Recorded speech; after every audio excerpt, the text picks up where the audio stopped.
Mesdames et messieurs, la fin du mercato approche. Bon, un mercato qui est déjà un petit peu fini pour le Barça, à moins que certaines ventes se fassent de dernière minute. Mais bon, le gros de l'effectif est composé et je me suis dit, bon, on va peut-être faire une vidéo sur le 11 type du Barça sur cette saison. Et après, j'ai réfléchi, je me suis dit, finalement, en fait, je vais demander aux gars que je connais. Je vais demander aux personnes, aux youtubeurs, aux tweetos que j'aime bien, avec qui j'aime bien discuter, de m'envoyer leur 11. Moi, je vais réagir à tout ça. De ce que j'ai vu, parce que j'ai pas encore écouté les messages vocaux, etc. De ce que j'ai vu, il y a des choix forts, mesdames et messieurs. Restez branchés pour les voir avec moi.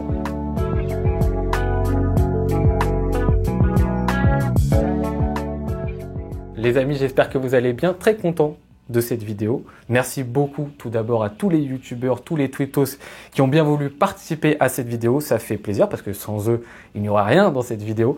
Voilà, bien évidemment, j'espère que vous serez bienveillants avec les choix parce que voilà, chacun va dire un petit peu ce qui lui passe par la tête, que ce soit par message vocal ou message écrit, vous allez voir tout à l'heure. Mais voilà, chacun son avis, chacun ses envies. On peut bien évidemment en commentaire les juger tranquillement dans le calme. On veut débattre. De toute façon, même moi, c'est ce que je vais faire. Je vais débattre des différents 11. Mais voilà, pas d'embrouille. Bien évidemment, même moi, je risque de me planter mes envies sur ce qui va se passer durant la saison. Le but, c'est pas d'avoir la perfection. Le but, c'est que chacun donne son 11 type du Barça. Pas forcément le 11 d'Hansi. C'est préférences. Donc forcément, elles ne seront pas d'accord avec tout le monde. Preuve en est, il n'y a pas beaucoup de 11 qui sont tous les mêmes de ce que j'ai vu pour l'instant en tout cas. Donc merci beaucoup encore une fois à tout le monde d'avoir participé. Merci à vous de regarder ça. On passe tout de suite au premier 11. Mesdames et messieurs, on commence ce tour des 11 par celui d'Alan, que vous connaissez certainement si vous traînez un petit peu sur TikTok et sur Instagram, présent avec son média Planète Foot, que je vous suggère d'aller regarder d'un peu plus près si ce n'est pas déjà fait. Gars super sympa, nous on se catch un petit peu sur Twitter. Très bon gars, merci beaucoup pour m'avoir passé ton 11 et on va écouter ce que tu nous proposes. Alors attends, je t'explique un peu les choix. Alors Juan Garcia au goal, il n'y a pas trop de débat, c'est la seule option. Voilà, l'avenir est tombé sur lui. Après les 4 de derrière, j'ai mis Koundé à droite, pas Eric Garcia. Parce que voilà, Koundé quand même, il a montré que c'était un mec fiable toute la saison dernière. J'aime bien son entente avec Lamine, je trouve qu'il s'entend bien, il se projette bien, il se connecte bien. Donc voilà, moi je trouve qu'il ne faut pas changer ça et se baser sur la saison dernière qui était bonne. Christensen, Koubarsi en centrale, je préfère Christensen à Oro. Voilà, même si je défends Oro des fois et tout, Christensen quand même il est meilleur je trouve. À peu près tous les domaines. Il est meilleur, relance, même au duel il est là. Donc Christensen, Koubarsi, tu pas débat, Balde à gauche. De Young, Pedri au milieu de terrain, voilà, double pivot de l'année dernière, pareil, qui a bien fonctionné. En fait, moi je me base, t'as vu, surtout sur la saison dernière et ce qui a marché. Donc pour moi c'est la continuité, c'est pour ça que je mets aussi Dani Olmo en 10. Je préfère à Fermin, je préfère même à Rashford ou Rafinha qui peuvent se mettre en 10 parce que très très juste dans les petits espaces, il s'est très très bien se positionner dans les intervalles. Il a un bon genre, une touche de balle, il sait marquer des buts, il est bon dans la surface adverse, donc je le mets en 10. Et après l'attaque de devant, la même que l'année dernière. Voilà. Après si Lewandowski est trop fatigué, Ferran tu connais. Mais pour moi Rashford, et pour le moment je pars sur les 3 mêmes. Connexion Rafi, Yamal qui est forte. Et voilà. Eh bien, très bien Alan. Pas énormément de prise de risque. On est d'accord, toi et moi, pas beaucoup de prise de risque, mais comme tu l'as très bien dit, tu te bases sur ce qui s'est passé l'année dernière et ça paraît assez logique vu les résultats qu'on a fait l'année dernière. Donc très bien, voilà 2 choix forts qui vont peut-être être des choix forts qu'on va retrouver d'ailleurs dans les autres 11. Christensen à la place de Ronald. Tu l'as dit, tu préfères sa relance, tu trouves qu'il est très bon dans les duels. Là-dessus, je suis obligé de te suivre parce que je suis assez d'accord avec toi et je pense que beaucoup pour l'instant sont d'accord avec ça, malgré que pour l'instant, Ronald soit le titulaire sur les premiers matchs qu'on voit. Et Olmo, qui est peut-être ton autre choix fort pour l'instant, puisqu'il peut être en discussion avec un Fermin, il peut être en discussion, pourquoi pas, avec un Gavi pour retrouver un milieu avec 2 sortes de numéro 8. Ça dépend ce qu'on voit. C'est vrai que Olmo, sur les dernières journées de l'année dernière, sur même la préparation de cette année, il y a beaucoup de gens qui doutent de lui, mais tu l'as très bien dit, sa qualité technique, sa qualité dans la surface de réparation, c'est vraiment quelque chose qu'il a en plus par rapport aux autres. Donc ça dépend aussi de son état de forme, son envie, certainement, de plein de choses, mais tu as fait le choix de le conserver. Le trio d'attaque, bien évidemment, que tu conserves. Tu as dit que tu préférais, dans un premier temps, Koundé à Eric Garcia, c'est normal et logique par rapport à l'année dernière. Tu continues avec ta grille de lecture basée sur l'année dernière, donc ça reste cohérent, c'est très intéressant. Merci Alan pour ton 11. Ensuite, deuxième personne, vous la connaissez très bien, parce que c'est une personne que vous avez vue souvent sur ma chaîne YouTube. Il s'agit bien évidemment de notre cher Lafrit Catalan. Qu'est-ce qu'il nous dit sur son 11, le cher Lafrit? Hello mon lapin. Alors je t'explique vite fait. Tu vas me dire, mais c'est fou ton... Voilà, je sais, c'est fou. Mais je vais t'expliquer maintenant pourquoi cette formation. Alors il faut se rendre compte que dans l'animation, moi, le truc le plus important, c'est de pouvoir protéger ce qui se passe dans le dos des ailiers, des défenseurs style Garcia et Balde. Donc pour pouvoir protéger ce qui se passe dans leur dos, Koundé se déporte légèrement dans le demi-espace droit défensivement. Koundé et Christensen se déportent légèrement dans le demi-espace gauche de la défense pour laisser la place à Frenkie qui, naturellement, aime bien se placer entre les deux défenseurs. Comme ça, on garde le naturel de Frenkie, la capacité de Koundé de défendre dans son dos et la capacité de Christensen de défendre dans le dos tout en gardant à ce moment-là la capacité à pouvoir relancer des ballons directement correctement. Ça, c'est pour la défense. Pendant que Baldé et Garcia, évidemment, prennent le couloir ou le demi-espace suivant comment ça va jouer avec Yamal ou Rafinha. Pedri, je ne change absolument pas son rôle. Il est en numéro 8, il crée le jeu, il tire de loin, il fait les passes, il fait tout ce qu'il fait actuellement Pedri, je ne change absolument rien dans son style de jeu. Mais je mets à côté de lui un Gavi, qui lui aussi est en capacité de pouvoir créer, de distribuer, de pousser, de se projeter, et en même temps de défendre, de revenir et de pouvoir faire le contre-pressing correctement. Parce qu'avec un Garcia sur le côté, avec un Gavi sur ce côté-là, tu vas pouvoir justement utiliser ce contre-pressing que Yamal a beaucoup de mal à faire, je trouve, actuellement. Et en même temps, ça va permettre à Garcia de monter, de faire le contre-pressing en ayant Koundé qui défend dans son dos, sans avoir de stress. Et donc on évite d'avoir des lignes trop larges entre la défense et l'attaque, malgré ce piège du hors-jeu. Rafinha n'aime pas coller la ligne, mais si Baldé prend le couloir, Rafinha prend le demi-espace. Si maintenant Baldé prend le demi-espace, Rafinha doit prendre le couloir. C'est quelque chose qui doit jouer entre les deux. Et avec un Pedri juste derrière eux pour distribuer, pour bien les lancer, je pense qu'on devrait profiter de leur vitesse, leur manière de pouvoir propulser, se projeter, tout ça. Donc dans ce coin-là, pour moi c'est parfait. Et à côté de ça, c'est compliqué. Un changement d'aile sur Yamal, Rafinha ou Baldé peuvent se projeter directement dans le rectangle, il n'y a aucun problème. Oui, je joue sans Real numéro 10, mais on peut très bien mettre Olmo à la place de Ferran ou Ferran à la place de Olmo suivant les situations de jeu. Et pour moi, ça colle parfaitement au style du Barça. Ça veut dire que tu as un joueur qui sait jouer dans le rectangle, avec demi-espace, se retourner, faire jouer les autres et marquer des buts. Olmo, Ferran, Torres savent le faire dans ces petits espaces-là, justement, et c'est hyper intéressant. Et pour moi, les joueurs qui sont de trop dans cet effectif, c'est Lewandowski, il est de trop. Et là, tu vas me dire, mais Fermin Lopez, si tu le mets pas là, tu le mets où? Fermin Lopez, pour moi, le profil idéal pour être à la place de Rafinha. Fermin Lopez et Rafinha pour moi ont le même style de jeu, ça veut dire qu'ils savent pas dribbler, ils savent se projeter, ils ont un sens du but, ils savent aller droit au but, ils vont au chipote pas, ils savent tirer de loin, pied gauche, pied droit, voilà. Pour moi c'est le même profil Rafinha et Fermin Lopez. Et Rashford, lui devra se créer sa petite place à lui s'il veut rester la saison prochaine. Je n'oublie pas que c'est un joueur qui est en prêt. Et donc pour moi les joueurs en prêt ne sont pas une priorité, à eux de se battre pour montrer qu'ils peuvent être au-dessus des autres, c'est tout. Mais on peut très bien prendre une alternative en se disant tiens on doit jouer offensivement. Et là intervient changement de formation. Je suis totalement disponible si tu as un besoin quelconque en me disant mais tiens c'est bizarre ce que tu dis, mais voilà, je suis là. Mais je pense que j'ai essayé d'être le plus clair possible dans l'animation aussi. Un gros bisou mon lapin. Et content de te revoir. Bon, après, la frite, il nous explique un petit peu, il fait une deuxième formation. Mais on va surtout s'arrêter sur la première qu'il a sortie. Donc là, avec encore plus de choix forts. Pourquoi? Parce que déjà, il n'y a pas de Koubarsi titulaire. Si je comprends bien, il n'y a pas de Koubarsi titulaire. C'est un choix fort qui peut s'entendre. Alors, bien évidemment, en ce moment, il y a pas mal de bruit sur la performance, les performances dernières de Koubarsi, etc. Moi, j'ai beaucoup de mal à le sortir du 11 parce que c'est vraiment un joueur que j'affectionne beaucoup, Koubarsi. Pour mettre du Koundé, remettre un Koundé dans l'axe. Voilà, ça c'est toujours quelque chose de compliqué parce que moi, à chaque fois qu'on me dit ça, j'ai toujours le réflexe de dire oui, mais Koundé il s'est battu pendant 3 ans à essayer de travailler pour être arrière droit, pour qu'ensuite on lui redemande d'être défenseur axial. Je trouve ça un petit peu compliqué, mais je peux aussi capter que c'est vrai que Garcia en ce moment il a les faveurs de flic et que c'est un profil aussi qui a très bien marché rapidement en tant qu'arrière droit, donc ça peut également se comprendre. On part sur un milieu à 3, donc avec les fameux De Ligt dont on parlait un tout petit peu tout à l'heure.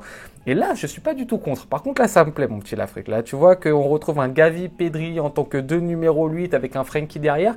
Franchement, là, ça commence à me plaire parce qu'on règle un petit peu le problème de la possession qu'on avait évoqué l'année dernière et donc forcément du contre-pressing. Ça peut aider, tu l'as dit, Yamal qui des fois est un petit peu feignant sur ce registre aussi.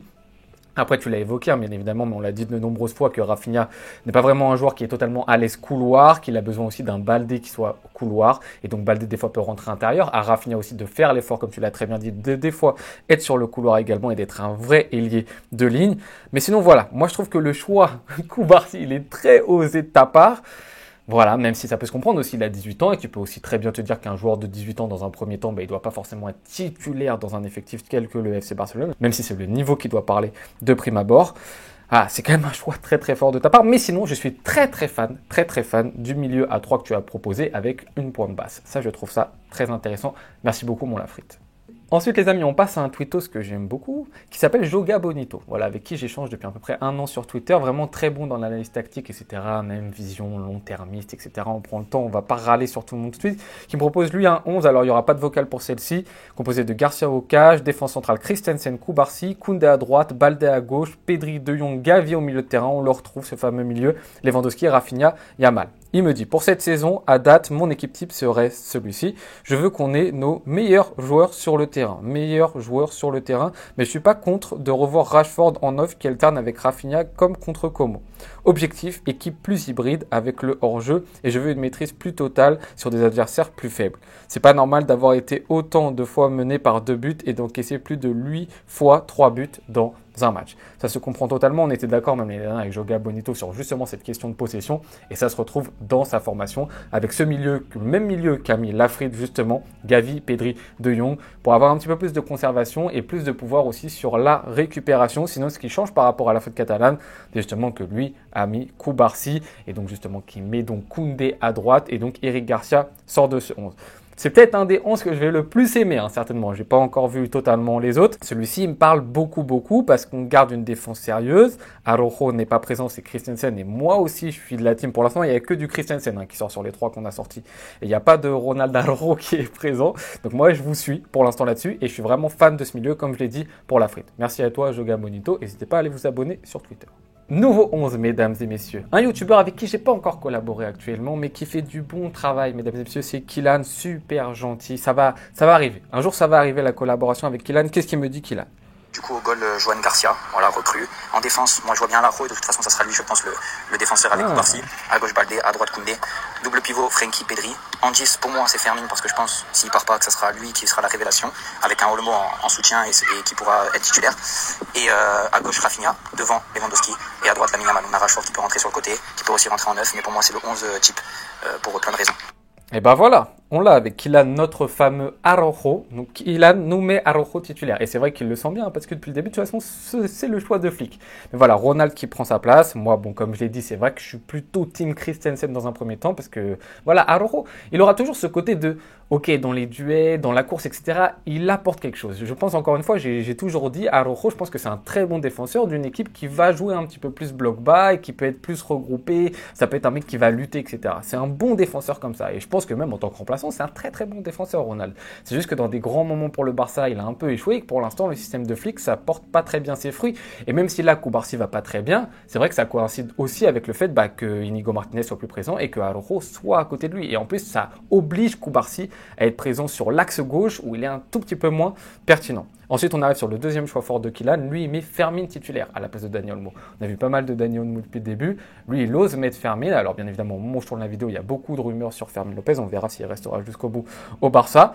Ça peut s'entendre aussi. Voilà, mais moi, je suis aussi assez d'accord avec ce qu'a dit tout à l'heure Lafrite sur Fermin, profil qui ressemble énormément à Rafinha. Ce sont des profils de rupture. Et limite, moi, Fermin Lopez, son meilleur poste pour moi, c'est comme Rafinha, c'est deuxième attaquant. C'est même pas ailier, c'est même pas numéro 10, c'est deuxième attaquant de profondeur. C'est-à-dire pas le vrai numéro 9, mais celui qui va l'accompagner, qui va être proche de lui, qui va se rapprocher de la surface, qui frappe de loin. Donc ça peut être aussi intéressant, voilà. Mais c'est moins un joueur de conservation, moins un joueur qui va pouvoir redoubler les passes, etc. Donc on perd ce côté-là, on continue à être dans un Barça de verticalité, ce qui me plaît un tout petit peu moins. En tout cas, merci beaucoup Kylan pour ton 11 et à tout bientôt. Ensuite, mesdames et messieurs, on passe à une autre personne que j'ai catchée sur Twitter, mais qui fait du très bon travail, lui, sur TikTok, mesdames et messieurs, c'est Luffy Blaugrana, super mec, super sympathique. Donc, merci à lui déjà d'avoir répondu et n'hésitez pas à aller vous abonner. Qu'est-ce qu'il nous dit? On va commencer par la défense, en partant du gardien de but. Bon, je pense que ça, c'est le choix le plus logique et tout le monde partira sur ce choix-là, Johan Garcia. Enfin, oui. Étant donné que Ter Stegen est absent et que Chesney, je sais même pas s'il est toujours inscrit, mais bon, voilà, le numéro 1, c'est Johan Garcia. En défense, latéral, Koundé. Voilà, je préfère Koundé que Garcia. Il a progressé dans ce domaine-là, Koundé, donc autant le laisser. En défense centrale, Christensen, Koubarsi, pour moi, le départ d'Inigo Martinez, la meilleure paire qu'on peut aligner aujourd'hui. Dans le sens où les deux ont une maîtrise balle au pied qui est excellente. Ils ont la vision pour passer les lignes. Ils sont bons physiquement. Ils sont bons dans la vitesse. Surtout Christensen. Et voilà, Araujo titulaire, non. Il a encore des lacunes. Le pied du jeu, je ne le maîtrise pas encore totalement. Et Baldé sur le côté droit. Enfin, le côté gauche, pardon. Au milieu de terrain, double pivot. 6 Frenkie de Jong, Pedri. Je pense que c'est un double pivot. On peut pas faire mieux. Voilà. C'est vrai qu'il y a des Casado, des Gavi qui sont très bons. Ouais, et pour moi, dans la tenue de balle, conservation de ballon, distribution, il n'y a pas mieux que ces deux-là. Frenkie de Jong, Pedri. Il y a encore, on a vu que l'absence de Jong nous avait un peu touché. Donc, enfin, c'était un peu fait remarquer. Donc, voilà, pour moi, ça sera ça. 2-6, double pivot, Pedri de Jong et en 10, Olmo. J'aurais pu mettre Fermin, mais Olmo, c'est plus un numéro 10. Voilà, c'est plus un numéro 10, c'est plus un mec qui peut faire la dernière passe pour Lewandowski, pour Rafinha ou même Lamine, ou même, et qui peut même marquer d'ailleurs. Donc voilà, je suis plus en Olmo dans ce rôle-là, le numéro 10. Et on part pour l'attaque. Ouais, écoute, c'est Lamine Yamal, Lewandowski, Rafinha, hein, si tu l'as vu que la saison passée. Voilà, même si Lewandowski un peu vieillissant, certes, ça y est, il est sur la fin. Mais voilà, il a toujours cette expérience, il a toujours ce sens du but. Donc voilà, je le mettrai titulaire à la place de Ferran Torres.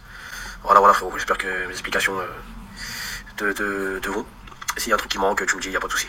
Voilà frérot. Et le grand Luffy qui nous sort donc son 11. Alors son 11, voilà, on l'a pas trop évoqué, mais encore une fois, on retrouve le trio Lamine Yamal, Rafinha, Lewandowski. Alors que peut-être qu'on aurait pu se poser des questions, notamment sur Lewandowski, sa capacité à enchaîner avec son grand âge, avec ses problèmes aussi physiques, avec le fait que ce soit un joueur qui soit en difficulté dans le pressing, comme dit Luffy, etc. Que même dans les appels de balle, il y a du moindre. mais il garde la majorité des faveurs pour l'instant. Hein. Lewandowski reste le numéro 9 que vous préférez, en tout cas sur les 11 qu'on a vus.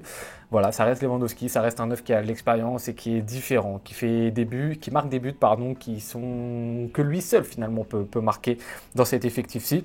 Et on repart là sur le double pivot qui pour le FI paraît normal, c'est la base. C'est-à-dire que vraiment pour certains on voit la différence entre les gens qui disent on repart comme l'année dernière le double pivot, il n'y a aucun débat, et les gens qui disent faudrait peut-être penser à la pointe basse et les deux numéros 8. Donc voilà, sinon on repart sur le duo Kubarsi-Christensen, voilà, Araujo. Je pense pas qu'il sera dans beaucoup de 11. Il a été présent, on l'a vu une fois pour l'instant, mais je sais pas s'il va vraiment enchaîner. Les gens ont vraiment du mal avec ça, surtout que la dernière association Kubarsi-Araujo, ça n'a pas donné quelque chose d'extraordinaire. Sinon, après, c'est du classico-classique hein, pour le FI. Pas énormément non plus de prise de risque. On est sur du tranquille. Merci beaucoup, mon frérot. On se capte bientôt. Mesdames et messieurs, on enchaîne tout de suite avec un autre youtubeur que vous avez déjà vu sur la chaîne et que vous connaissez, bien évidemment. C'est le grand Café Barça. Mesdames et messieurs, qu'est-ce qu'il nous dit, cher Café? Salut le crack. Donc il est temps pour moi de partager mon 11 type de la saison. Il est temps pour moi d'être jugé par ce cher Dave le crack. Donc ne sois pas méchant déjà avec moi s'il te plaît. Non, je plaisante. Donc pour démarrer au cage, on commence par le gardien. On parlait de Joan Garcia, bon ça c'est évident. Je ne ferai pas de vanne sur Ter Stegen, voilà, je m'arrête là. Joan Garcia dans les cages. Koundé, Kubarsi, Christensen et Baldé en défense. Je choisis Christensen parce que pour moi c'est plus cohérent au niveau du jeu du Barça. Bref, j'ai même pas besoin vraiment de m'expliquer je pense. Maintenant je sais que ce sera Ronald qui sera le titulaire. C'est comme ça. Au milieu de terrain, on part avec un double pivot, ce qu'on a vu la saison dernière en fin de saison, ce qui me semble assez logique et évident de continuer comme ça. C'est Pedri et De Jong dans le double pivot. Maintenant, au poste du fameux milieu le plus offensif, le fameux poste de 10, dans mon 11, j'étais parti, dans mon 11 type, quand j'avais sorti ma vidéo, j'étais parti sur Fermin Lopez. Maintenant, il va y avoir une grosse concurrence pour moi entre Fermin et Olmo, et je sais pas trop comment ça va se passer. Sur le principe, je pense que Olmo serait plus capable, on va dire, il a plus ce statut d'enchaîner les matchs, de jouer les gros matchs. Maintenant, c'est un petit peu mon pari, je pense, de la saison, de mettre Fermin Lopez titulaire à ce poste-là. Okay. Et en attaque, on reste sur du classique avec Lamine à droite, Rafinha à gauche et Lewandowski dans l'axe. Maintenant, le deuxième petit pari de la saison, ça pourrait être, pourquoi pas, Rashford. C'est un petit peu peut-être la surprise du chef. Rashford qui retrouve, on va dire, un excellent niveau. Et qui d'un coup peut performer peut-être à ce poste-là de 9, lui qui est venu quand même pour être un concurrent plutôt sur l'aile gauche, quoi. Je dirais un concurrent à Rafinha de base. Ouais. Maintenant, à voir si c'est la surprise ou alors le GOAT, El Tiburon, Ferran Torres peut-être, je ne sais pas. Mais bon, sur le principe quand même, sur le papier, pour démarrer, je partirai avec Lewandowski. Voilà pour mon 11 type, j'espère que ça t'a plu, mon petit Dave. Et puis à la prochaine, ciao. Ciao mon cher Café, merci beaucoup pour ce 11, comme tu l'as dit, encore une fois, le choix Christensen décidément, Ronald ça va être dur pour lui sur cette vidéo, les spécialistes, les pro-Barça ont du mal avec Ronald, mais comme l'a dit Café, c'est vrai que ça sent quand même malheureusement que ça va être Ronald. Alors pour l'instant on dit malheureusement, peut-être qu'on se plante tous et qu'on va être très content à partir de décembre de se dire ah Ronald il est revenu à un certain niveau, il s'est adapté au 11 de flic, on est super content. Mais voilà, il est parti aussi sur ce choix-là, Café, il reprend le choix du double pivot. Encore une fois, la dualité, mais je sens que le double pivot aussi va gagner hein, sur ça. On n'est pas beaucoup à vouloir juste la pointe basse et les deux relayeurs, parce que c'est vrai que ça a bien marché ce double pivot, encore plus avec De Jong, Pedri, même si déjà Casado, Pedri, ça avait très très bien fonctionné. Mais c'est vrai que voilà, on avait aussi retrouvé un De Jong qui avait pris de plus en plus de puissance sur la fin de saison dernière, donc ça reste toujours intéressant. Le choix de Café, c'est de mettre un Fermin à la place d'Olmo, comme il le dit, c'est sa prise de risque un petit peu. Voilà, je pense que Dani Olmo, comme il l'a dit, hein, je suis d'accord avec lui, dans le statut, reste devant un Fermin. Mais voilà, sur les derniers matchs, on l'a déjà dit, Olmo, ça a été compliqué. Fermin, bon, c'est pas facile pour lui en ce moment même.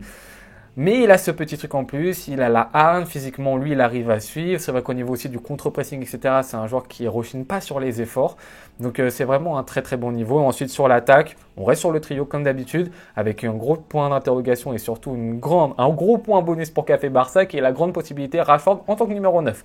Donc comme il l'a dit, pas forcément en remplaçant de Rafinha, ce qu'on peut penser de prime abord, mais plus en remplaçant de Lewandowski, pourquoi pas, mais je pense qu'il faudrait encore plus de minutes à Rashford pour s'adapter plus à ce poste-ci. Est-ce que aussi c'est l'idée principale d'Hansi Flick?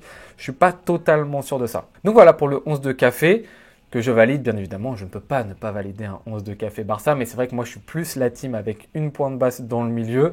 Donc voilà, quand je vois ce milieu-ci, je dis ok par rapport à l'année dernière, mais ça reste encore à voir et j'espère que les points de difficulté qu'on a vu l'année dernière, ils vont pas se ressentir sur toute cette saison. En tout cas, merci beaucoup Café, on se capte tout bientôt.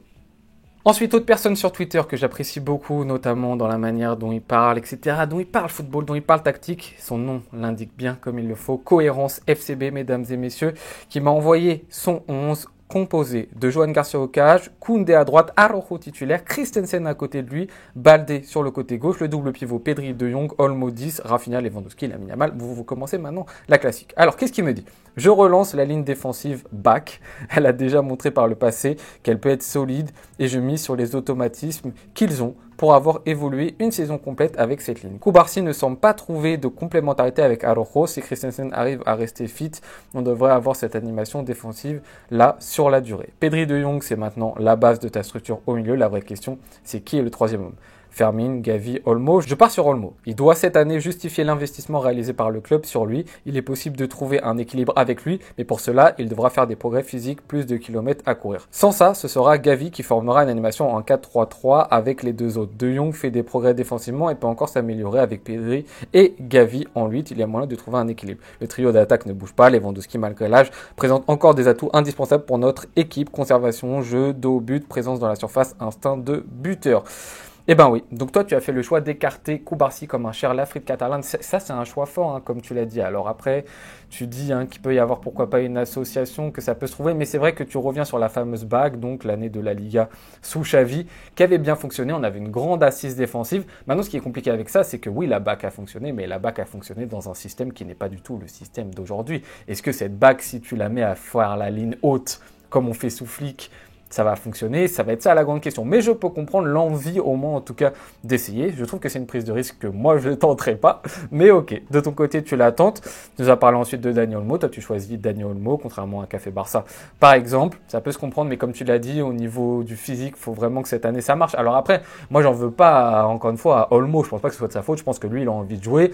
Voilà, s'il a un problème et qu'il a un pépin physique, qu'il n'arrive pas à faire plus, je pense que c'est d'ordre physique, tout simplement. C'est pas réellement de son fait à lui. Et ensuite, donc, tu nous parles de l'attaque avec l'indispensable Lewandowski, selon toi, dos au but, conservation. Moi, là-dessus, je suis pas trop d'accord parce que justement, je trouve que Lewandowski, il a des problèmes justement des fois de conservation et de jeu de haut but. En fait, s'il avait ça, moi, il n'y aurait pas de problème. Mais je trouve justement qu'il y a beaucoup de pertes de balles de Lewandowski dans le cœur du jeu. Que ce soit sur des passes, que ce soit sur des contrôles faciles. Je trouve qu'il y a beaucoup de ballons qui sont perdus par notre cher Robert. C'est ça qui me gêne. Parce que par contre, sur la présence dans la surface et instinct de buteur, là, je suis 100% d'accord avec toi. Là, j'ai l'impression qu'il n'y a que lui qui a vraiment ce rôle vraiment de neuf et de tueur. Ça, il n'y a que lui. Mais sur la conservation, je suis un tout petit peu moins d'accord. Donc après, tu nous évoques un tout petit peu aussi le milieu à 3, donc avec Gavi, bien évidemment. Donc voilà, on sent que tu hésites un petit peu encore sur le double pivot, même si tu as choisi de mettre en évidence le double pivot.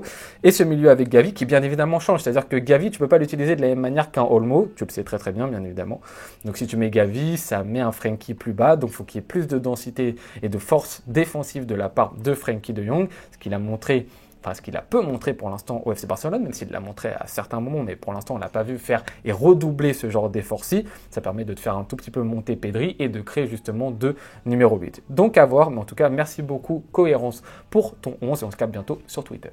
Prochaine personnalité, mesdames et messieurs, vous le connaissez, c'est la star bien évidemment, c'est Jules en parle qui a été présent sur la chaîne cet été. Qu'est-ce qu'il nous dit? Qu'est-ce qu'il nous raconte le cher Jules? Bon, au poste de gardien, il n'y a pas beaucoup de débats, même si on n'a pas encore enregistré tech. Ça, moi je suis le premier match et pas le deuxième. Donc, en défense centrale, je mets Koundé, Koubarsi, juste parce que je veux pas voir Araujo, tu vois, il me tend, il m'a beaucoup tendu lors du premier match, lors de la pré-saison, tout ça, je suis pas très safe avec le mec.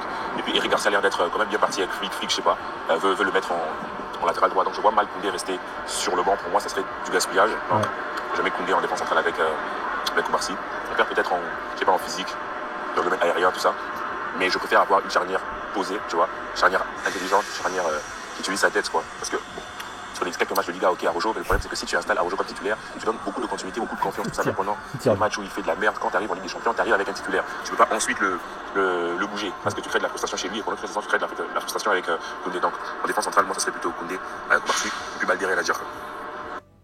Par contre, en remplacement de Baldé, je pourrais pas dire, bon, après ça va être Martin, hein. Ça va être Martin parce que c'est que j'ai vu de Geoffrey Torrent là, bon, bref, c'est pas le sujet. Et au milieu de terrain, Pedri, Frenkie, pourquoi? Parce que je pense que Pedri a rien à dire. Je sais pas ce qu'il faut que l'argument, mais bon, pour moi, Pedri a rien à dire. Et Frenkie de Jong, je pense qu'il a quand même la confiance de Flick, tu vois. Après, Casado peut être très important aussi dans la saison, mais s'il faut choisir un 11, je passerai avec celui-là. Et en 10, je mettrai Fermin. Parce qu'encore une fois, Olmo, après la saison passée, moi je vais donner la priorité à Fermin parce qu'il envoie beaucoup, tu vois, il donne beaucoup. Et encore une fois, je pense que Olmo il rentre lors du dernier match, le match d'hier, il rentre. Et je sais pas comment il s'est comporté. De toute façon, on va pas juger sur un seul match. Et moi, je mettrais plutôt Fermin pour l'instant. Et devant, du coup, je mets Ferran parce que Lewandowski blessé va revenir petit à petit. Et de toutes les façons, je pense que Lewandowski doit jouer de moins en moins de matchs à cause de son âge. Et Ferran, la saison passée, pour moi, il a un peu gagné sa place. Il a gagné le droit de remplacer lui. Et tu vois, sur ma deuxième compo, je mets Rashford parce que juste pour tester et voir ce que ça ferait Rashford, Rafinha et Lamine, tu vois, comme on dit, le plan R.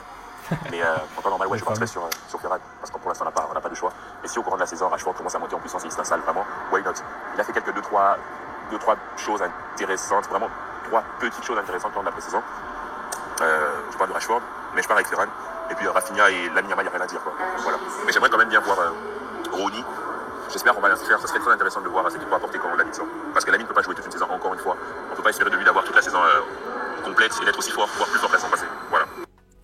Eh ben écoute mon cher Jules, merci beaucoup pour ces précisions avec tes deux line-up, mais c'est un peu les mêmes, c'est juste tu mets Rashford, l'autre tu mets Ferran. Choix fort justement, choix fort, tu mets Ferran Torres devant Lewandowski, il n'y en a pas beaucoup qui l'ont fait ce choix-ci. Bon après t'expliques que Lewandowski quand même dans la majeure partie du temps restera titulaire, mais en fait rétrograde en nombre de minutes en fait finalement, c'est-à-dire que Lewandowski va de moins en moins jouer, ce qui est une possibilité. C'est vrai. Ensuite, bon bah toi tu évoques un gros point sur Ronald en fait que tu mets pas dans ton équipe. Très intéressant ce que tu dis du fait que c'est vrai qu'en fait si tu mets Ronald tout le temps en Liga, en fait tu adaptes ton équipe, tu adaptes ta défense, tu crées des repères qui finalement ne seront pas les mêmes repères que tu auras en Ligue des Champions. Et toi comme tu dis, il faut surtout pas mettre Ronald en Ligue des Champions. Et bah tu te dis bah je le mets pas non plus en Liga pour pas qu'il crée des repères et qu'en tout cas les repères se créent entre Koundé et Koubarsi parce que oui tu mets Koundé en défense centrale, ce qui est très intéressant. Mais on retrouve le fameux dilemme que j'expliquais au tout début de la vidéo, qui est que moi je trouve ça des fois un petit peu dommage d'avoir dit à un gars pendant 3 ans tu joues à un poste qui n'était pas le sien, qui s'est adapté, qui monte en puissance en plus sur ce poste-ci, non reviens à ton poste initial. Je trouve que c'est un petit peu frustrant, tu vois, même si bien évidemment Eric Garcia a montré qu'il avait aussi de très bonnes qualités à ce poste-ci et que Koundé en tant que défenseur central, ça reste quelqu'un, je pense aussi, de très très solide parce qu'il faut se souvenir du niveau qu'avait Koundé en DC, c'était quelque chose. Tu pars également sur le double pivot, décidément qui sera le grand vainqueur, je pense, de ces différents 11 qu'on verra, et tu mets un Fermin Lopez. Je te connais bien évidemment, on en avait déjà parlé, tu as un petit peu de mal avec Dani Olmo de ton côté, je le sais, mais au même titre qu'un Café Barça, tu pars sur un Fermin Lopez. Franchement, moi je l'ai toujours dit, un Fermin Lopez, Dani Olmo, pour moi, j'ai pas énormément de préférence, j'aime beaucoup ces deux joueurs-ci. Et les deux joueurs sont différents. Souvent, on dit que ce sont les mêmes qualités. Non, ce sont des qualités différentes. Et moi, souvent, ce que je dis, c'est que ça dépend de l'adversaire, en fait. En fonction de ton adversaire, soit tu as besoin d'un joueur plus de rupture, plus de verticalité, que va être typiquement un Fermin Lopez, plus agressif, etc. Soit tu as besoin peut-être de plus de qualité dans les 30 derniers mètres, de trouver des espaces restreints, etc. Et tu vas t'appuyer plus sur un Dani Olmo. C'est souvent ce que j'essaie un petit peu d'expliquer. Et puis surtout, ça dépend si Dani Olmo est fit, ce qu'il est rarement. Finalement. Donc voilà un petit peu pour tes choix forts. Tu as parlé un petit peu de Rafinha numéro 10, même si tu l'as pas fait. C'est intéressant, on l'a pas vu depuis le début sur les 11, alors que c'était une des tendances à un moment. Sur la fin de l'année dernière, on disait oui, mais Rafinha, il peut être numéro 10. J'ai l'impression que de plus en plus, elle disparaît, cette tendance numéro 10. Ça tombe bien parce que moi, franchement, j'étais pas trop fan de ça. Je trouve qu'il est très performant en tant que deuxième attaquant, genre demi-espace gauche, Rafinha, en tant que playmaker numéro 10, création un petit peu reculée. C'est un petit peu compliqué. Peut-être que ça marchera un jour, mais pour l'instant, je vois pas trop. La bise, Jules, merci beaucoup pour ce 11. On a ensuite un tweetos que j'aime beaucoup également, Baron, bien évidemment, avec qui on s'entend des fois assez bien, notamment sur Pedri. C'est, je pense, l'un des plus grands fans de Pedri sur Twitter qui puisse exister, mais en même temps, qui n'est pas fan de Pedri, bien évidemment, qui me sort de 11. Un premier 11, la première partie, un deuxième 11, la deuxième partie, le premier 11, première partie. Garcia, bien évidemment, en cage, défense centrale, Koubarsi, Christensen. Koundé côté droit, Baldé côté gauche, Pedri, Olmo, Frenkie, Yamal, Lewandowski, Rafinha. Ça, c'est le 11, vraiment, j'ai l'impression qu'il ressort le plus, finalement. Avec le Koubarsi, Christensen qui passe devant Ronald Araujo, Dani Olmo, la bataille avec Fermin, mais il préfère Dani Olmo. Et ensuite, on a l'attaque type, bien évidemment, tranquillement avec le double pivot. Deuxième partie de saison, en revanche. Là, on passe sur autre chose, totalement. Le dispositif, j'ai l'impression que c'est un 3-2-3-2. Voilà, 3-2-3-2. Tout tranquillement, avec donc Baldé sur le côté gauche, Koubarsi, Koundé. Devant, Bernal, Frenkie de Jong, dans une sorte de double pivot, de numéro 6. Pedri en tant que numéro 10. Rafinha en tant que piston sur le couloir gauche. Lamine Yamal, attaquant à droite, ailier. Rashford, Ferran Torres en attaque. Là, c'est solide. Là, on va surtout parler de la deuxième, je pense, parce que la première, elle est un peu plus classico-classique. Très fort avec la montée de Bernal, bien évidemment, hein, comme tu l'as dit dans ton message. En gros, seconde partie de saison en prévision de départ au mercato hivernal, plus le temps que Bernal soit à 100%, bien évidemment. En plus, Bernal, les dernières rumeurs tournent autour du fait qu'il aura une place très très importante cette année au Barça. Maintenant, ça reste à vérifier comment est-ce qu'il va se remettre de sa blessure, tout simplement. Et puis, encore une fois, il faut qu'il enchaîne parce qu'il a joué que 2 matchs l'année dernière, hein, donc on n'a pas énormément non plus de garantie sur lui. Mais là, cette équipe, c'est fou. Mais après, tu mets Pedri en 10. En fait, tu veux que ce soit une équipe où Pedri, ce soit le registrage. J'ai compris, tu vois, tu mets Pedri seul en 10, tranquille. Rafinha qui va pouvoir coller, courir sur son couloir. Le petit défaut, c'est Baldé. En fait, Baldé, dans ta composition, je sais pas trop quel poste tu veux avoir. Donc, peut-être que en commentaire, si tu vois cette vidéo, tu pourras nous préciser un peu tout ça. Est-ce que c'est lui qui prendra le couloir? Est-ce qu'il prendra le demi-espace? Je sais pas trop. Et ensuite, Rashford, Ferran, ça peut être intéressant. Là, ça va aller vite, ça va presser, il va y avoir de la verticalité. Et ce qui est bien, c'est qu'il y a de la possession un peu dans ton équipe. Tu vois, il y a Mal, Pedri, Bernal, Frenkie, ça va jouer la possession. Et derrière, tu as de la vitesse. Ferran, Rashford, Rafinha. Je pense qu'en plus, il y a de la polyvalence. Ça peut structurellement, ça peut bien bouger. Alors, elle paraît très, très bizarre cette compo. Et puis, elle peut faire très, très facilement FIFA. Mais il n'y a pas que des bêtises. Il y a des choses, je pense, très intéressantes. Alors, soit par contre, tu mets vraiment Kubarsi en défense. Il n'y a pas de Christensen, il n'y a pas de Ronald Araujo. Donc, voilà, bien évidemment, ça va dépendre de la forme de certains. Mais pourquoi pas? Il y a des choses, en tout cas, intéressantes, je pense, à ressortir de ce 11 qui est très, très surprenant. Merci beaucoup, Baron. On se capte sur Twitter. On passe à un autre youtubeur que vous connaissez aussi bien sur la chaîne, le grand Warthog, mesdames et messieurs, qui a envoyé cet été. Allez voir les vidéos de Warthog si vous ne l'avez pas fait, parce que franchement, il a fait du beau boulot. Alors, pour le milieu, je pars du principe où le Barça se fait avoir trop facilement en transition défensive. Dans les gros matchs, un 6 fera beaucoup de bien dans le jeu sans ballon. À la construction aussi, ça va décharger Pedri et De Jong. D'ailleurs, c'est Frenkie que je laisse prendre le demi-espace aux côtés de Lamine Yamal. Je veux totalement lui libérer parce que je suis persuadé qu'il montrera son meilleur visage lorsqu'il sera éloigné des tâches défensives.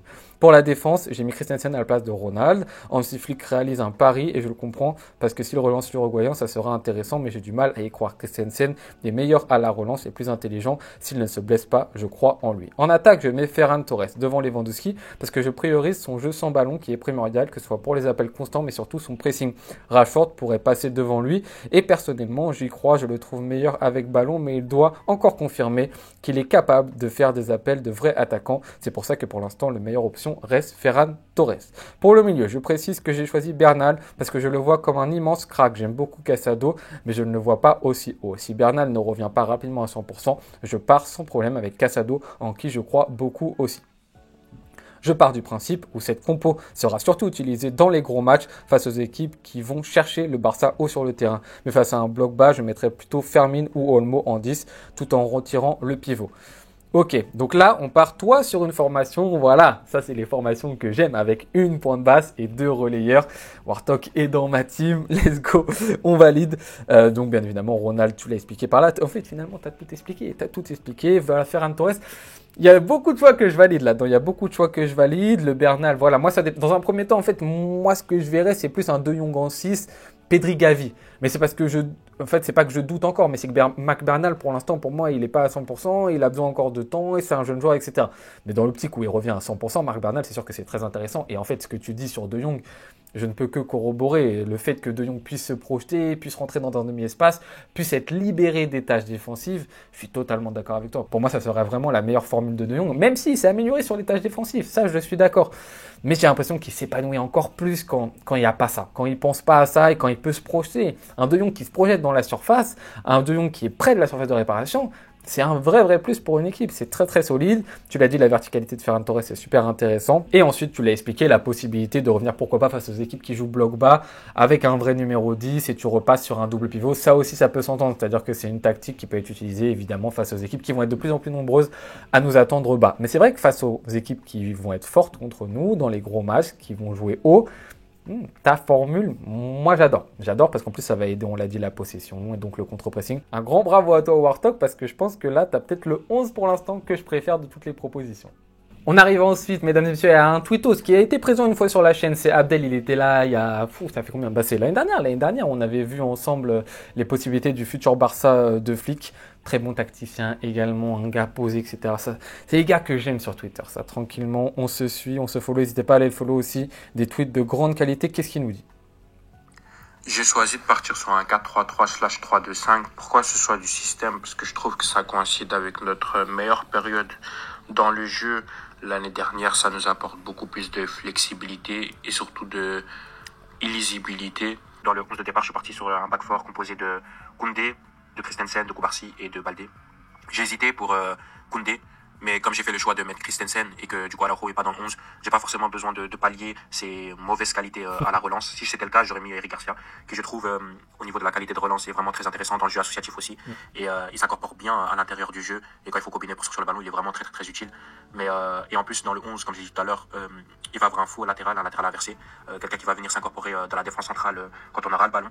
Ça permet aussi de pouvoir être moins vulnérable en transition. Je pense qu'elle est là aussi la marge de progression de ce Barça-là. Il fallait aussi résoudre ces quelques soucis qu'on a au niveau de la transition défensive et avoir un latéral inversé qui est plutôt dans ce rôle de troisième défenseur avec le ballon, notamment permet de assurer la relance. C'est pas, avec les deux centraux que j'ai choisis, c'est pas un souci, mais d'être aussi sans le ballon moins vulnérable et de former vraiment une vraie défense à 3. Et au milieu, du coup, je suis parti sur Frenkie, sur Pedri, évidemment, le duo indéboulonnable, évidemment. Et j'ai choisi de prendre Gavi pour les accompagner. Parce que je trouve que, comme je l'ai dit en introduction, il va apporter tellement de dynamisme à cette équipe-là. Et des fois, on en a vraiment besoin, que ce soit avec ou sans le ballon. Faut pas oublier que l'année dernière, en Liga, c'est le joueur qui a gagné le plus de pression haute, qui a gagné le plus de pressing haut en Liga, malgré son temps de jeu pas si important par rapport à d'autres. Mais on sait que c'est une bête ce joueur-là. Il presse excellemment bien. Il apporte beaucoup de dynamisme parce que ça permet aussi d'emporter les autres avec son énergie. Avec le ballon aussi, en tant que relayeur, pour moi, c'est son meilleur rôle. Et entre les lignes, c'est peut-être le meilleur joueur de l'effectif avec Pedri, parce qu'il a cette capacité à bien se situer à l'intérieur, de pouvoir recevoir dos au jeu. Sa fameuse spéciale où il est capable de faire ce contrôle orienté, jambes éloignées pour s'amener le ballon. Et du coup, j'ai choisi de partir sur un trident offensif composé de Rafinha, qui pour moi est un indéboulonnable à ce poste-là. C'est là où je le préfère, pas forcément en tant que numéro 10. Je trouve qu'il n'a pas forcément les qualités pour. Mais dans ce rôle-là, dans sa capacité à attaquer l'espace, attaquer les zones qui sont dangereuses, de recevoir le ballon, de combiner, de pouvoir être ce joueur de rupture, notamment sur les petites passes en cloche de Yamal dans la profondeur, etc. Rafinha, il va faire énormément de bien. Et sans le ballon, je pense qu'on n'a pas besoin de le présenter. Et Yamal, voilà, bon, je vais pas m'attarder dessus. Il est là et il le mérite tout simplement. Et devant, j'ai fait un choix qui va peut-être être discutable pour beaucoup d'entre vous, parce que j'ai pas choisi Robert Lewandowski. Ça aurait été le choix conventionnel, le choix normalement plutôt logique, mais j'ai décidé de partir sur Dani Olmo en tant que faux numéro 9. Comme je l'ai expliqué, c'est parce que je cherche à avoir beaucoup de flexibilité, beaucoup de dynamisme, avec des joueurs qui sont interchangeables, qui bougent beaucoup et qui sont capables de toucher le ballon dans différentes zones, qui vont apporter, grâce à leur technicité, dans le jeu associatif, plus le ballon va aller vite, plus on va se créer de situations. Et Olmo, il a cette intelligence de jeu-là, d'être ce faux numéro 9-là, dans ses décrochages, dans sa capacité à se connecter avec ses coéquipiers. Les deux ailiers vont aussi pouvoir plonger dans son dos. Et Olmo, pour moi, il a toutes les vertus. C'est quelqu'un qui a une compréhension du jeu extraordinaire. Et je pense que plus ça va avancer, plus c'est ce à quoi vers on doit se diriger. Mais Lewandowski, évidemment, aura toujours sa carte à jouer, mais moi, personnellement, je pars sur un Dani Olmo en tant que faux neuf. Et merci mon cher Abdel. Ça envoie hein. Le 3-2-5 de Abdel. Composition encore, c'est bien, j'ai des fins tacticiens avec moi, mais franchement, encore une fois, il faut piocher, il y a des choses intéressantes là-dedans. Bon, le Koundé, Christensen, Koubarsi, on a compris pourquoi, et en plus, les lacunes d'Araujo, il a très bien, en fait, il a tout bien expliqué. Tout bien expliqué, il repart sur le Pedri de Jong, mais accompagné d'un Gavi. Donc, on se rapproche, pourquoi pas, aussi de ce que je peux bien apprécier. Il part bien évidemment des 5 couloirs qu'on connaît très très bien, avec un Baldé qui sera couloir gauche, le Rafinha demi-espace gauche, qui est sa position préférentielle, la Yamal à droite, et il part sur un Dani Olmo faux numéro 9. Et ça, on l'a pas beaucoup vu non plus sur les 11 qui sont présents. C'est une des grandes possibilités de l'année dernière, mais c'est vrai que là, limite, en ce moment, les gens, ils partent sur un Lewandowski en grande majorité, vous l'avez vu. Derrière, on est sur du Ferran Torres en deuxième possibilité, et vraiment, la possibilité de Dani Olmo faux 9, limite, elle a ex-aequo avec Rashford numéro 9. Dans la tête des gens, j'ai l'impression. Mais c'est vrai que, comme il l'a dit, ça apporte de la mobilité, de la flexibilité. Maintenant, c'est conditionné énormément à l'état de forme, bien évidemment, de Dani Olmo. Et il y a toujours cette question de se dire, est-ce que aussi face aux grosses équipes, il ne faut pas un vrai numéro 9, un mec qui sache et qui connaisse ce poste. Je pense face à certaines équipes, notamment même des équipes de milieu de Liga, Dani Olmo faux 9, c'est très très bon. Même moi l'année dernière, j'appelais à ce qu'on mette Dani Olmo faux 9 parce que j'en pouvais plus à un moment de Lewandowski. Donc j'étais là, je trouvais, chercher des solutions. Mais je comprendrais aussi les gens qui viennent me dire oui, mais au bout d'un moment, face aux équipes solides, il faut un vrai numéro 9, un mec qui ait de l'expérience à ce poste-ci, parce qu'il ne va pas faire le poids finalement face aux grosses défenses et aux gros cadors européens, Dani Olmo, même en termes de physique justement. Mais tu essaies d'apporter le plus de mobilité au détriment du physique, ce qui reste toujours très intéressant. Tu pars sur Gavi, tu l'as expliqué, un joueur vraiment, je suis d'accord avec toi, différentiel, ne serait-ce déjà que dans l'état d'esprit, et tu l'as dit, je ne connaissais pas du tout la stat de récupération haute, dans le pressing et dans le positionnement sans ballon, Gavi, c'est sous-côté. Positionnement sans ballon de Gavi, c'est très très très important, et moi voilà pourquoi dès que je vois ce milieu avec De Jong, Pedri, Gavi, j'aime beaucoup parce que Gavi, c'est un très très très bon joueur de collectif. Très bon joueur de collectif et pourquoi ça me plaît beaucoup. Merci beaucoup Abdel pour toutes ces précisions. Avant-dernière personne, mesdames et messieurs, une personne que vous avez vue déjà quelques fois sur la chaîne, qui participe aux médias Le Groupe Sport, notre cher Axel. Bien évidemment, qu'est-ce qu'il nous dit? Il nous a écrit un roman comme d'habitude. Qu'est-ce qu'il nous dit? Bon, déjà dans l'ensemble, c'est un 11 quand même, je pense, assez classique. Il y a deux petites, on va dire, spécificités, deux petites spécialités, deux petites surprises, quoi. Mais sinon, dans l'ensemble, je pense qu'on aura quasiment tous le même. Mais voilà. Poste de gardien de but, Juan Garcia, je pense que c'est un choix plutôt évident. On n'a pas envie de repartir une saison avec Chesney. C'est un gardien qui a fait ses preuves déjà en Liga, qui a été le meilleur gardien de Liga. Tu vas littéralement l'acheter, donc déjà faut le faire jouer. Et puis je pense simplement qu'il est meilleur que les trois autres gardiens, Peña, Chesney, Ter Stegen qu'on a à disponibilité. Donc pas trop de doute sur le gardien. Koundé latéral droit, je le garderai quand même titulaire parce qu'il a fait toute une saison à ce poste-là, il a été excellent. Même si attention à la montée en puissance d'Eric Garcia, qui fait vraiment du très bon boulot à ce poste-là aussi. Mais je garderai quand même Koundé et Eric Garcia, même s'il est très fort, je l'utiliserai plus comme un couteau suisse. Voilà, il peut jouer 6, aussi qu'il peut jouer 6, aussi qu'il peut jouer aussi central. Il peut marquer même des buts à certains moments, il l'a fait plusieurs fois dans des moments importants. Donc c'est pour ça que je privilégie Koundé. La charnière centrale, Christensen-Koubarsi, je pense que c'est une évidence. Je le remets sur la droite comme il était avec Inigo Martinez, parce que dans le cas où la défense centrale c'est Koubarsi à Araujo, on sait que Koubarsi est à gauche, Araujo à droite. Là, ce sera Christensen-Koubarsi. Je laisse Christensen à gauche parce que je préfère, il a un meilleur mauvais pied, je trouve, et je trouve tout simplement que Christensen est le défenseur ultime dans le système de Flick, c'est-à-dire il a un QI foot hyper élevé, le piège en jeu, il le maîtrise parfaitement déjà, et même en 1v1 ou alors pour faire des courses, il a toujours été là, toujours présent. Donc je le préfère largement à Araujo, il est beaucoup plus intelligent, et on sait que dans le système défensif d'Hansi Flick, il faut des joueurs, des défenseurs intelligents et qui ont une capacité de relance au-dessus de la moyenne. Baldé, rien à dire. Non seulement il n'a pas vraiment de doublure, mais de toute façon, il est très bon à ce niveau-là, son poste, et la complémentarité qu'il a avec Rafinha est vraiment très très importante aussi pour l'attaque et pour Rafinha. Pedri de Jong en double pivot, pas grand-chose à dire non plus. On a beaucoup de doublures, ça fait plaisir. On peut les reposer avec Gavi, avec Casado, avec Bernal. Peut-être même tu peux descendre un Fermin. Donc ça c'est vraiment bien. Mais les deux titulaires, on l'a vu à certains matchs, quand il en manque un des deux, souvent c'est compliqué. Fermin en 10 à la place d'Olmo ou de Rafinha, c'est tout simplement parce que c'est celui qui m'a le plus convaincu. Voilà, Olmo a fait de très bons matchs, il a sauvé des points aussi parfois en Liga l'année dernière, mais sa fin de saison, ces 6 derniers mois, ils sont beaucoup plus compliqués, que ce soit entre les blessures ou les prestations. Fermin, lui, m'a rarement déçu, voire même, je pourrais même dire, je pense jamais pour Fermin. À chaque fois qu'il est là, il marque, il fait une passe important dans le jeu, et même si parfois peut-être qu'il est, on va dire en termes sur le terrain dans le jeu, il est moins important que les autres, il y a toujours cette grinta dans l'aspect mental, c'est vraiment trop important, il se donne. Tu sais que Fermin, c'est le genre de joueur qui a le sens du but et qui peut marquer à n'importe quel moment en fait. C'est un buteur en plus, tu te rajoutes un buteur avec Fermin titulaire, là où Olmo, certes il marque, mais il a moins ce flair du but que Fermin a, donc c'est pour ça que je privilégie Fermin, et pour moi il a mérité plus sa place que Olmo. Après l'attaque, rien à dire, Rafinha, Lewandowski, Yamal, qu'est-ce que tu veux dire, c'est du classique. Lewandowski commence à se faire vieux. Je suis pour donner un peu plus, encore plus que la saison dernière, sa chance à Ferran Torres. Il y a Rashford aussi qui est venu, donc oui, faire tourner un peu plus Lewandowski, sachant que la saison dernière c'était pas parfait du tout, loin de là. Mais pour ce qui est de Rafinha et Yamal, ça reste bien évidemment.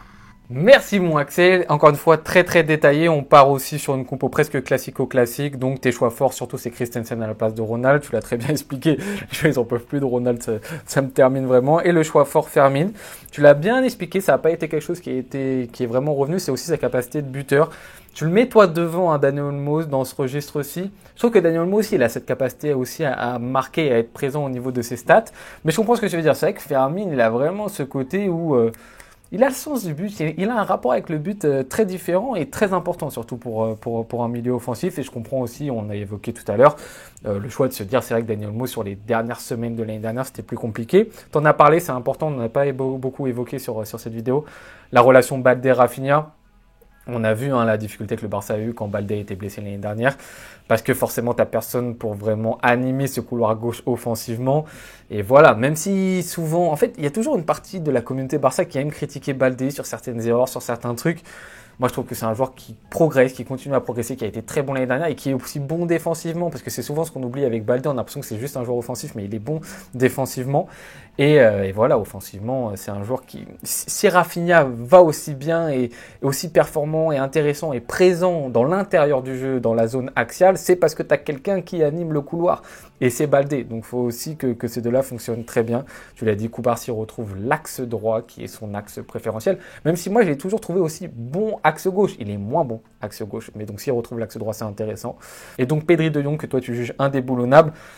Pedri Casado, moi, voilà, j'ai pas envie de m'embrouiller avec les supporters de Frenkie de Jong, etc. Frenkie de Jong, superbe fin de saison l'année dernière, mais Pedri Casado, c'était aussi quelque chose d'intéressant. Je pense qu'il faut pas juste se dire on est totalement dépendant de Jong, parce qu'à certains moments, Casado aussi a montré de très bonnes choses l'année dernière, et là, on a été très très bon la première partie de saison de l'année dernière juste avec Casado, et De Jong n'était pas présent. Donc je pense aussi qu'on peut s'appuyer sur Casado, qui reste un joueur très très important, et dans le 11 type, qui devra et qui pourra à certains moments être présent pour le Barça. Merci mon Axel.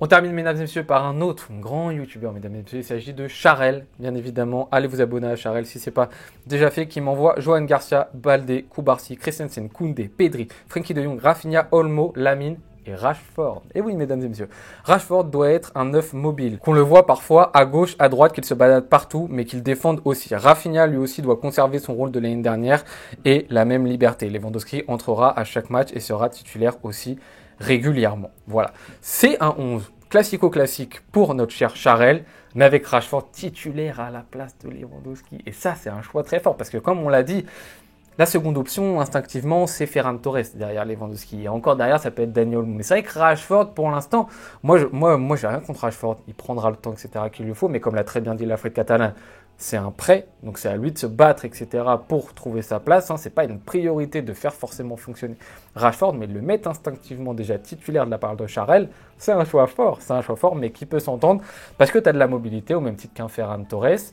Et un joueur, franchement, s'il retrouve un certain niveau, qui, devant les cages, est plus redoutable qu'un Ferran Torres. Et même dans les dribbles, dans les zones restreintes, etc., qui est vraiment très intéressant. Maintenant, comme l'a dit Café Barça aussi, c'est vrai qu'il est venu de prime abord pour un rôle, pourquoi pas, plutôt sur le côté gauche, même si Café Barça, comme Charel, l'a aussi mis dans une solution numéro 9, possiblement. Mais lui, Charel, c'est vraiment titulaire à la place de Lewandowski. Mais c'est vrai que je suis d'accord, en fait, avec le fait que Lewandowski, petit à petit, il va perdre des minutes et du temps de jeu. Qui va être son premier remplaçant entre Daniel Olmo, Ferran Torres et Rashford? Charel nous met ça. Sinon, lui aussi, il enlève Ronald Araujo. Christensen est titulaire. On part sur le double pivot Pedri, Frenkie de Jong, tranquillement. Il l'a très bien dit. Rafinha garde son rôle préférentiel. Ça se comprend tout à fait.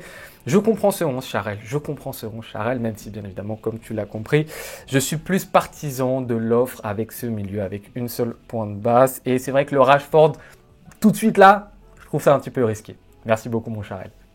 Les amis, merci beaucoup d'avoir regardé cette vidéo. Encore une fois, je le redis, merci à tous ceux qui ont participé, qui m'ont envoyé leur 11, qui ont pris de leur temps pour m'envoyer ces informations bien détaillées pour certains d'entre eux. J'espère que vous avez apprécié, même si c'était une longue vidéo. Ça va être des choix forts de la part d'Hansi Flick. On verra ce qui va être mis en place. Quel 11 va le plus se rapprocher de ce qui va réellement se passer. On aura bien évidemment le temps d'en discuter. Je vous remercie, vous, d'avoir regardé cette vidéo jusqu'au bout. Je vous souhaite très bonne journée ou bonne soirée en fonction de quand il faut la regarder. À tout bientôt. Ciao.